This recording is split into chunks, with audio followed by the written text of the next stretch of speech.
쌀바위의 저주, 쌀 대신 사람을 먹기 시작한 바위의 정체. 옛날, 아주 먼 옛날. 사람의 발길조차 닿지 않는 험준한 산맥 정상. 깎아지른 듯한 하얀 절벽 위에는 오래된 사찰 하나가 위태롭게 서 있었습니다. 그곳은 낮에도 호랑이의 포효가 들리고 밤이면 이름 모를 짐승들의 울음소리가 산을 메우는 고립된 곳이었죠.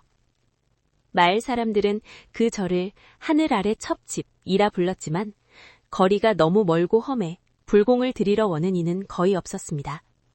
결국 절에 남은 건 텅 빈 공양관과 뼈만 남은 스님들 뿐이었죠. 주지스님, 이제는 더 이상 버틸 힘이 없습니다. 함께 수행하던 스님들이 하나둘 보따리를 싸서 산을 내려갔습니다. 마지막까지 절을 지키던 주지스님마저 결국 무릎을 꿇고 말았습니다. 그의 손에는 딱 한 줌, 부처님께 올릴 마지막 쌀만이 남았습니다. 스님은 마지막 쌀로 정성껏 밥을 지어 불단에 올렸습니다.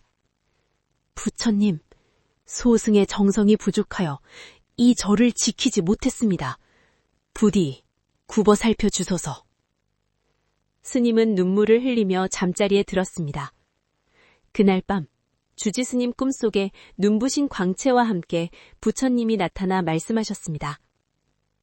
날이 밝거든 절 뒤편 벼랑 위에 하얀 바위 아래를 보아라. 내 정성이 하늘에 닿았으니 굶주림은 면할 것이니라. 잠에서 깬 스님은 홀린 듯 벼랑 끝으로 달려갔습니다. 놀랍게도 그곳 거대한 하얀 바위 아래 구멍에서 뽀얀 쌀이 소복하게 쌓여 있었습니다. 정확히 한 사람이 하루를 버틸 수 있는 양이었습니다. 기적은 여기서 끝이 아니었습니다. 절을 찾아온 길손이 있으면 쌀은 귀신같이 그 인원수만큼 늘어나 있었습니다. 소문은 삽시간에 퍼졌고 절은 다시 활기를 찾았습니다. 떠났던 스님들이 돌아오고 사람들의 발길이 이어졌죠. 절은 날로 번창했습니다. 하지만 문제는 주지스님의 마음이었습니다. 인간이란 참으로 간사하죠. 배가 부르고 걱정이 사라지자 감사함 대신 의심과 욕심이 그 자리를 꿰찼습니다. 도대체 저 바위 안에는 얼마나 많은 쌀이 들어있길래 매일같이 쏟아져 나오는 걸까? 스님은 매일 밤 잠을 설치며 바위를 관찰하기 시작했습니다. 그리고 목격했죠.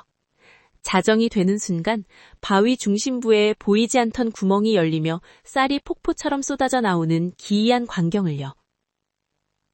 저 구멍이 닫히지 않게 막아버린다면, 아니, 구멍을 더 크게 넓힌다면 쌀 가머니를 산더미처럼 쌓아두고 부자가 될 수 있을 텐데. 그의 눈은 이미 불심이 아닌 광기로 번뜩이고 있었습니다. 결전의 날이 밝았습니다. 스님은 커다란 지게와 날카롭게 깎은 긴 대나무 장대를 준비했습니다. 그는 숨을 죽이고 바위 뒤에 숨어 자정을 기다렸습니다. 산공기가 서늘하게 가라앉고 만물이 숨을 죽이는 찰나.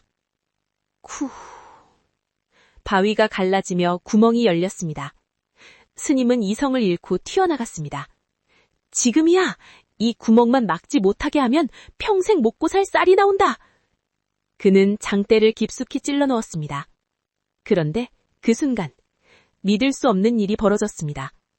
쌀이 쏟아져 나와야 할 구멍에서 쌀 대신 검붉은 피가 울컥거리며 흘러나오기 시작한 겁니다. 이게 뭐야? 피잖아! 당황한 스님이 장대를 빼려 했지만 뭔가 강력한 힘이 장대를 안쪽으로 잡아당겼습니다. 마치 바위 자체가 거대한 입이 되어 스님을 삼키려는 것이었죠. 으아!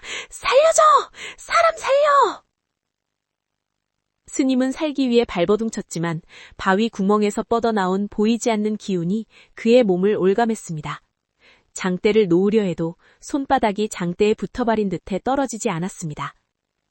결국 비명소리와 함께 주지스님의 몸은 종잇장처럼 구겨져 좁은 바위 구멍 속으로 빨려 들어갔습니다.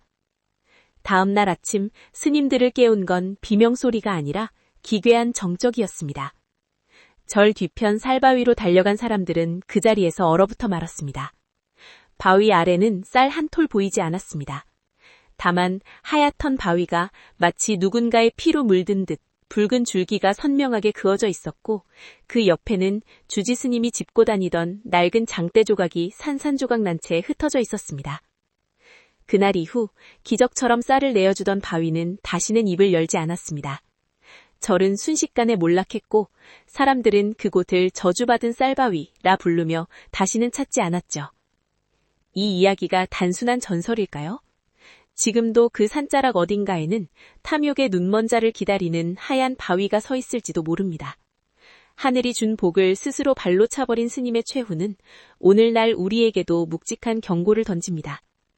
지나친 욕심은 쌀이 아니라 화를 부르는 법입니다. 오늘 준비한 미스터리 설화는 여기까지입니다. 여러분의 생각은 어떠신가요? 시청해주셔서 감사합니다.